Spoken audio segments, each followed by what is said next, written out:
За ийхүү гайлын алба хаагчдын гэмт хэргийн илрүүлэлт сайн байгаа хэдий ч тэд гэмт хэрэгт холбогдож цахилга ёс зүйн зөрчил гаргасаар байна. Тухайлх юм бол он гарснаас хойш 91 алба хаагчид цахилгын арга хэмжээ авсан бол 6 алба хаагч ёс зүйн зөрчил гаргасан нь тогтогджээ. Өнгөрсөн 4-р сард авилгатай тэмцэх газраас замын үддэх гайлын газарт шуурхай нэгжлэг явуулсан.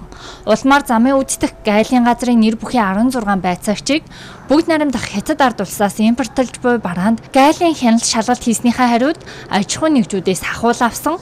Мөн нэр бүхий хяналт шалгалтын 10 байцаагчийг гайлд бараа мэдүүлж итгэмжлэгдсэн төлөөлөгчөөр ажилласан иргэдээс хахуул авсан хэмээн буруутгаж яллагдагчаар татан шалгасан юм а. Замын үдээс бол шилжилт хөдөлгөөнөөр 26 албаа хаагчийг шилжүүлсэн байна. Дээр нь үүнээс гадна хууль хяналтын байгууллагаас шалгагдж байгаа байцаагч нарын түтгэлзүүлээд одоо гайлын байцаагчийн ажлыг хийхгүйгээр төр түтгэлзүүлээд тухайн хэрэг нь шийдэгдээд хуулийн байгууллага болон шийвхэн шийдвэрээр эцэслэн шийдэгдэх хүртэл тэр хүн ажлаа хийхгүй байгаа гэсэн үг. Тэгэхээр ийм байдлаар цахилгаан хариуцлага тооцоод явж байгаа гэж ойлгож байна.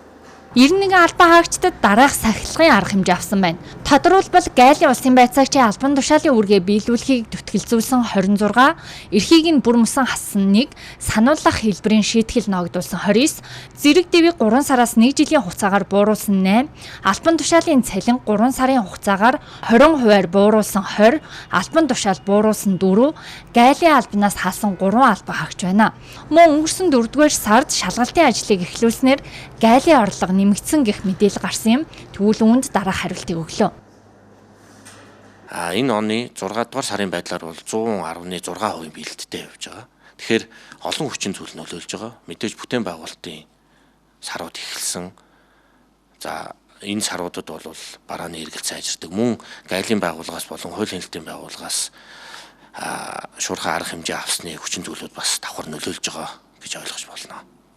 Онилгооч шалгалтуудыг бол гайлын ерхий газраас бас давхар хийгээд яваад татврын орлогыг бол бүрэн барагдуулаад ингээд 6 дугаар сард бол татвар бүрэн биелсэн байна. Гайлын ерөнхий газраас цаашид алба хаагчдыг авилга ашиг сонирхлоос ангид байлгахад анхаарч хууль хяналтын байгууллагатай хамтран ажиллахаас гадна дотоод хяналтаа сайжруулж албан хаагчдын сахилга ёс зүйн түвшинг өндөрсгөх, зөрчлөөс урьдчилан сэргийлэхэд анхаарч ажиллана хэмээн мэдгдлээ.